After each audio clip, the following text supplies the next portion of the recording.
Hey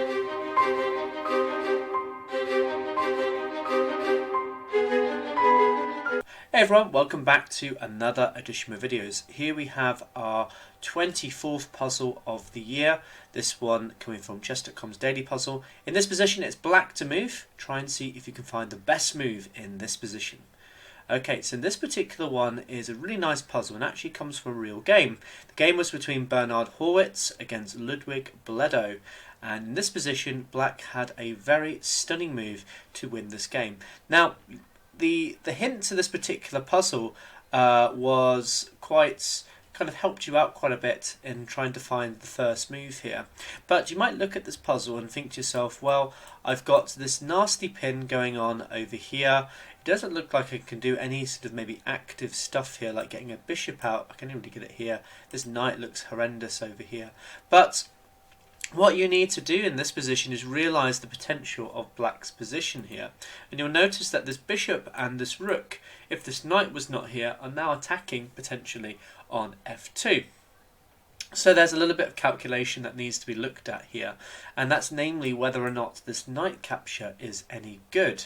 It turns out that after knight is to capture on e4, it's in fact a completely winning position for black, despite the fact that now the white bishop will take here, but here is the point. You now have a winning mate into attack. It's all to do with how well black controls white's pieces here, and you notice here that black has got three big attackers against white's maybe one defender. You can maybe argue this might be a defender here. So after bishop takes here, white is forced to come to f1, after which now you can win in one move.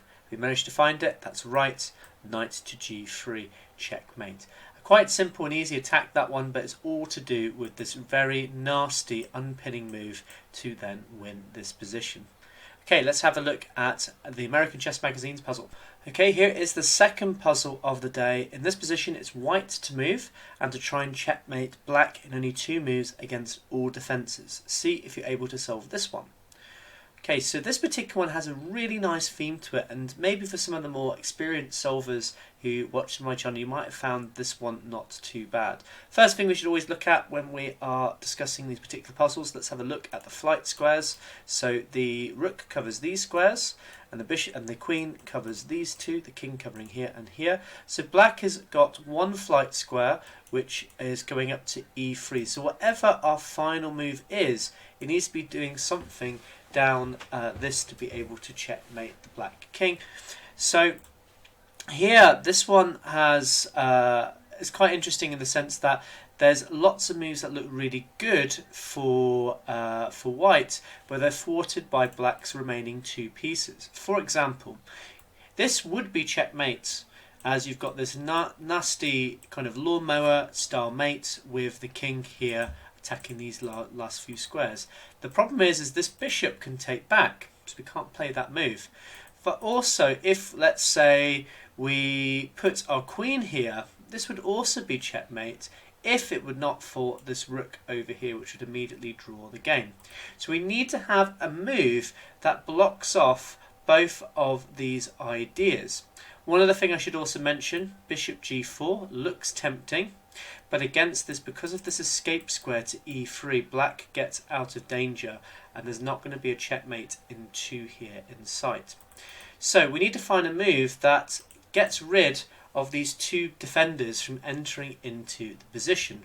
So hopefully you would have found then that the winning move here is the really powerful, it's a Novotny theme. You might have seen Novotny before or heard of Novotny themes, which is basically just these really cool interference puzzles. And this one here is bishop to f5. Okay, a very nice pattern to remember this one. The point of it is this, it's blocking the bishop from coming to e3, but also simultaneously stopping the rook from coming to f2. Now you might be thinking this going, well, so what? I can just take either of these pieces. Let's say I took with my bishop here. The problem is now this blocks the pathway for the rook to come to f2, so checkmate on f2 is now possible. And the same problem happens if the rook comes to f5. Well, it does stop this, but it now blocks the bishop from coming to e4. So the winning move here is then queen to e4. Not too bad, this particular puzzle. As you can see, quite a short video today, but if you like what you see, make sure you leave a like to this video. Subscribe to the channel if you haven't already for daily uploads of the daily puzzle for chess.com and also for my puzzle solutions to the American Chess Magazine. Hope you enjoyed this video, and I'll see you all very soon. Take care, bye.